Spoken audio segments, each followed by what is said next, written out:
Hello, I am Brian Scott. This is Brian's Game Night. Please subscribe. I got a whole 5 subscribers now. um, Today I'm going to talk about. I had shown an unboxing for Black Sword Hack. This is a game that is derived from the Black Hack and Koshabi. Ko, Ko, Kabasai. I don't know where his name is. Uh, anyway, this fella uh, derived, kind of change around the rule set for uh, from the Black Hack and made Black Sword Hack. What this is very pulp. It's very Conan the Barbarian. It's very Michael Moorcock and his writings, the Elric saga, especially the Elric saga.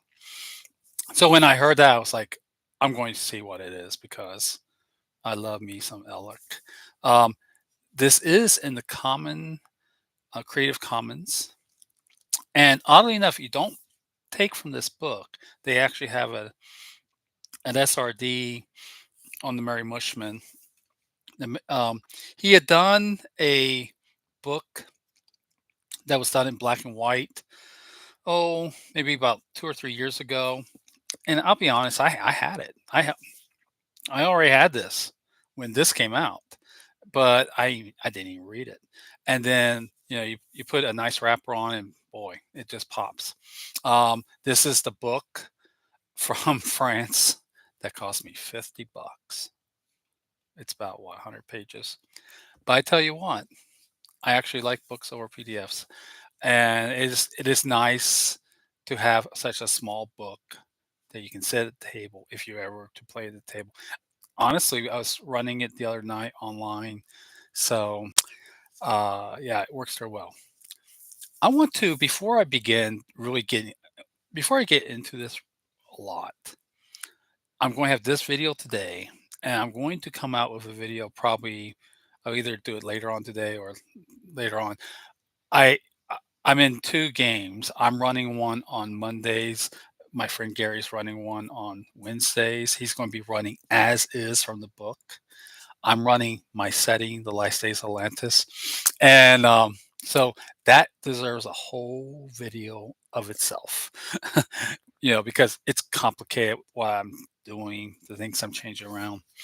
But I do have to mention the Monday night game. It's now today Monday, a week after last Monday when we played the first game, and I have to mention the other one because it was like night and day. But before we go into all that, this is a disclaimer or I don't know, a warning.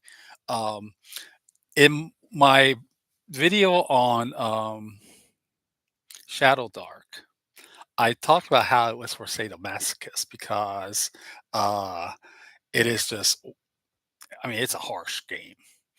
And I will now say that Black Sword Hack came along and said to Shadow Dark, "Oh, hold my beer." this, this fucking game. So I had said in the Shadow Dark one that DCC and Lamentation of the Flame Princess, all these edge lord, edgy, manly games, they were pussies compared to um, Shadow Dark. Well, I assure you, this one whips Shadow Dark into a corner. So I actually, and this was my first time running this thing. So I actually began kind of backwards. I ran the homebrew one for my Last Days of Atlantis campaign, and I should have probably ran the as is first, but you do what you do. Um, so the first one, the Monday night game, Last Days of Atlantis game, the first hour, everybody was doomed. An hour, a half hour more. Two of the three people were on the ground dying. The third one, and remember, it's a homebrew one. She's a intelligent owl that can turn into a human being. So she's an owl, and she's flying around. The only thing, one of the few things saving her was the fact that she could swoop out and that she had high dexterity, so that to defend herself, um, she was able to defend herself a little bit. But even then, the rolls were horrible. They were just rolling horrible. And I think it kind of, I know they kind of sound like they had been, the bad man touched them somewhere or something. It was just unbelievable game. And I almost felt guilty, but at the same time, I had a lot of fun. I'm glad I wasn't playing. I was running. So it was like night and day, though, when on Thursday night we ran. Gary will be running the game, but that night I was running this game, as is every single thing right from the book. And I will say though, now in retrospect, I think one of the things that really helped the whole thing was that some of the people that were played in the first game also played in the second game, and they had actually read the book. Excuse me. And see, I've read the book, but I read it like a week ago. So I was missing some really important rules, like, and oddly enough, all the ones that favor the players. But I was missing some of the rules, like, if you want to say you succeed at something, but something happens, like, oh, you sneak by them, but you leave a footprint behind, or something like that. It's in there, but I missed it. And since that no one else had played the game, that would have really come up really nice, neat. Also, the first game, they were shocked when they found out, wait a minute, the monsters don't roll their damage. you, you take the full damage. I'm telling you, Shadow Dark, hold my beer. It was just so. But then the second game, by the rule book game, it went off without a hitch. I mean, they were fighting. I did the we'll get to this in a minute about this book, but there's a adventure in the book, uh, and there's actually I didn't even know there was two of them. I just went right to the bigger one, which was Captain Black Rackmore. It wasn't Dark Seeds. Oh, Slayers of the Blood God. That's what I ran. And if they had done one thing wrong, like there's one where if you attack the sentinels, then they attack you, but they don't do anything until you do something to them. Well, if they had done that, and it's made so like you can literally walk into the castle and just go right to them, so you could like die in the first 5 minutes. They didn't do that though. They were somewhat smarter. And then, so it was a lot of what they learned from the first game, and they brought it over into the second game. And then, of course, veteran players, some of them. So it was just amazing to see how night and day one was literally one roll away from being a bloodbath. And the other one was, it wasn't really all that hard. And that was by the book. um, like I said, it's based upon more like a Elric, Michael Moorcock writings. You have law and chaos; they are in constant battle for each other, and it affects the players. There's something called Doom Die, and oh my God, the most controversial thing in both of the sessions, this Doom Die, and do we really need to roll and all this stuff? Well, the reasoning is everybody is sliding towards chaos, and that is reflected by the doom die. And what the doom die does is, it's a certain number corresponding to a dice, like a d6 or a d10, and then each time you do something that would provoke doom, you roll. If you succeed, perfect. If you don't, you downgrade to the next dice and the next dice until you don't have any more dice, and then you're doomed. And that means every single roll you make until you get a long rest is at disadvantage. And in this game, I mean, especially this game, that is bad. So, um, it I think how I'm going, because you can look at other videos and they'll tell you about the basics and stuff like that. What I want to talk about in this book, the rules are the very first thing. The layout's kind of wacky. The rules and combats are the first thing. Then how to make a character, and everything you can either roll or pick if you want. Everybody in the rules as is session rolled for for the character. The people who played in my session, because in my game, a lot of them like to make you know idealized fantasy characters. They picked everything, so that was kind of interesting. Oh, and oddly, character creation for both games was 1 hour, even though most from the second first one was in the second one. They knew kind of how to do it. Still took an hour. I thought that was odd because it is a very simple game. It's just a matter of choosing if you're choosing, but even if you're not, rolling for it apparently takes a while. Um, so it has characters creation. It has the powers. There's demonic pacts, fairy ties, sorcery, spirit alliances, and all these certain sort of things, and they all have a sort of Michael Moorcockian feel to them. Um, but what I really like about this book is that it has a sort of simple make a module on the spot feel to it. So, you know, once you get past all that, the bestiary, create your world. You know, um, everything from the god. Oddly, they don't talk really about gods because even though there are gods in the Elric books, um, regional adventure seeds. And I'm sorry, I'm always making these videos when the sun's highest.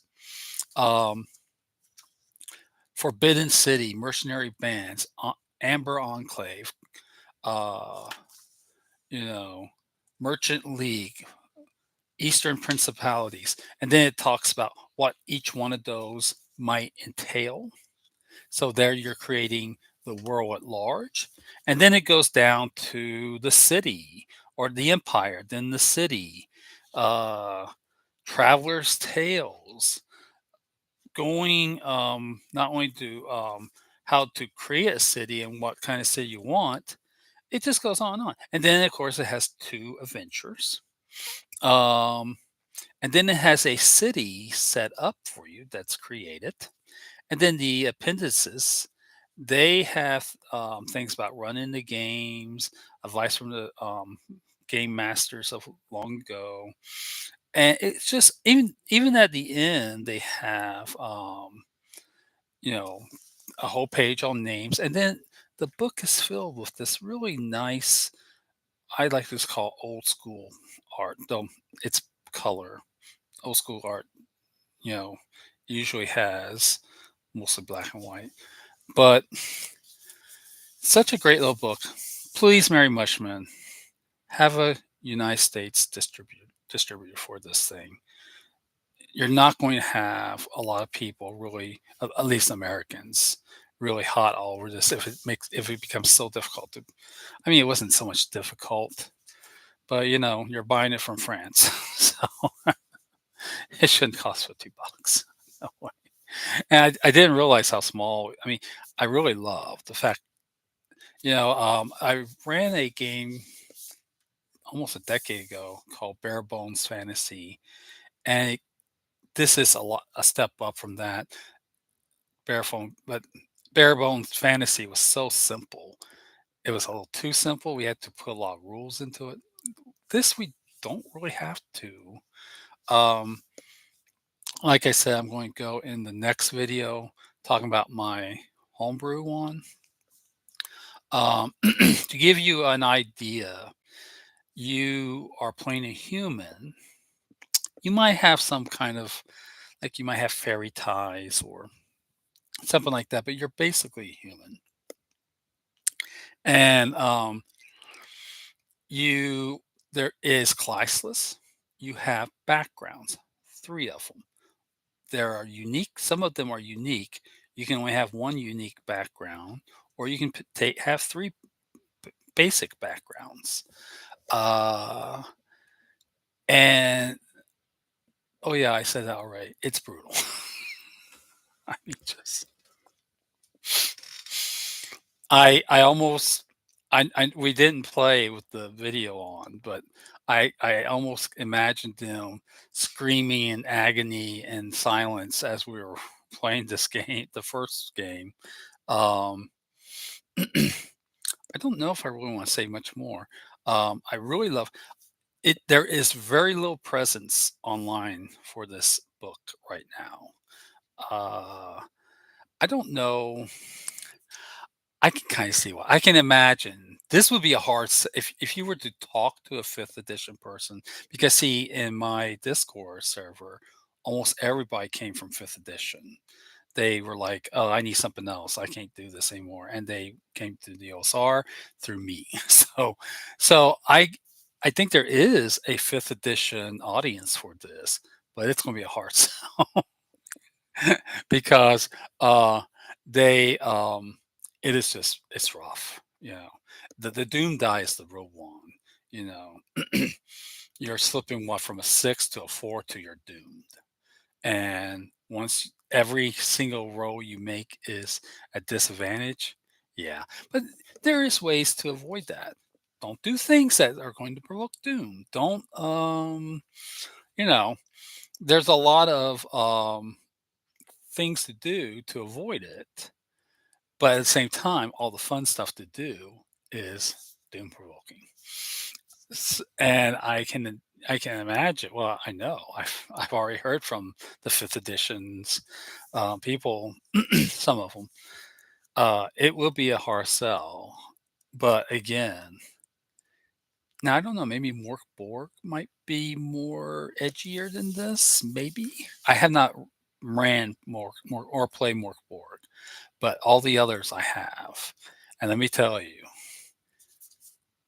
baby, compared to this thing. This thing, uh, now again, though, if you kind of know what you're doing and, you know, they have, I want to talk another thing, and maybe that'll be the end of this video. Um,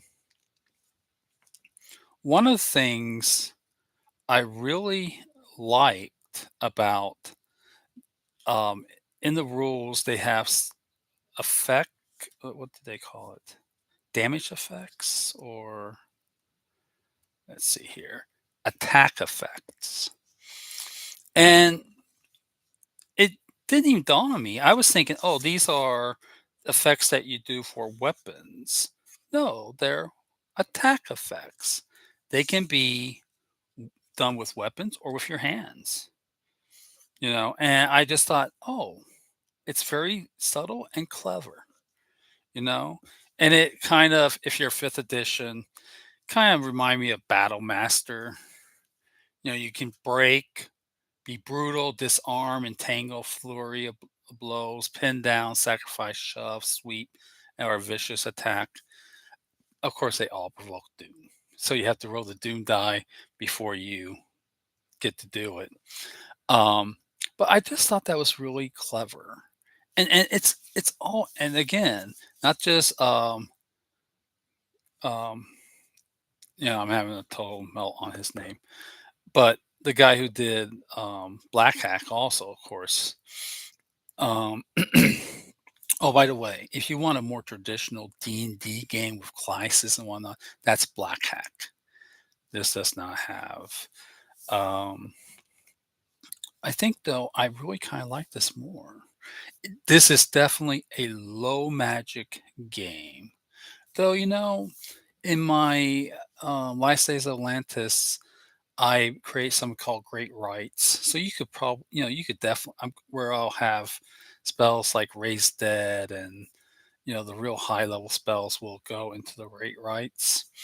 So you'll still have that kind of magic, but it's a higher level magic than just, being a spellcaster. This is low magic, low brutal magic.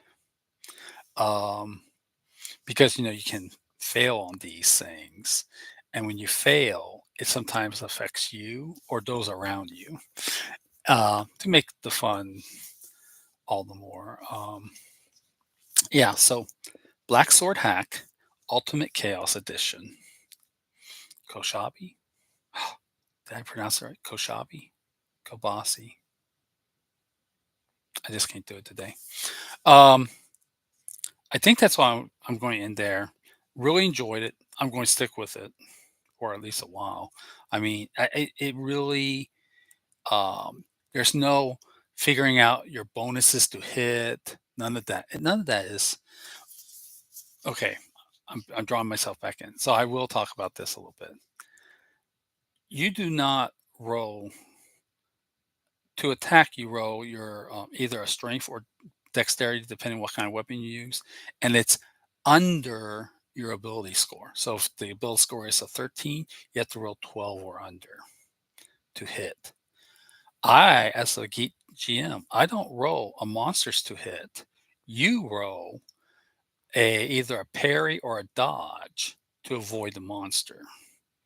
If you don't, then you're damage. The monsters, you roll to do your damage. The monsters do not. Whatever damage is listed, and this the look. Well, again, I couldn't see the looks on their faces, but I could feel it over the airwaves. Just we do full damage. Yes, you do. The monsters do full damage. So, which, by the way, is I one thing I also want to talk about. It's clear, but you have to really read it or you'll miss it in a lot of these rules. The fact of the monsters, it's literally one sentence at the end of the sentence. Oh, so you're doing full damage. Um, and I don't know though. I'm kind of a mixed feeling. The monsters don't get all the bells and whistles the players get. They don't have damage effects, or attack effects. They don't. At 0 hit points, they die. Things like that. They're just not. And you're not even roll. But then they give a rule like, oh, they automatically hit unless you dodge or parry it. It's a very simple but very elegant game that's very deadly. So I definitely suggest it. As I said, I will be on Monday running or yeah, running my Lysa's Atlantis game, which I will talk about in the other video. And on Wednesdays, we're doing it by the book. Later.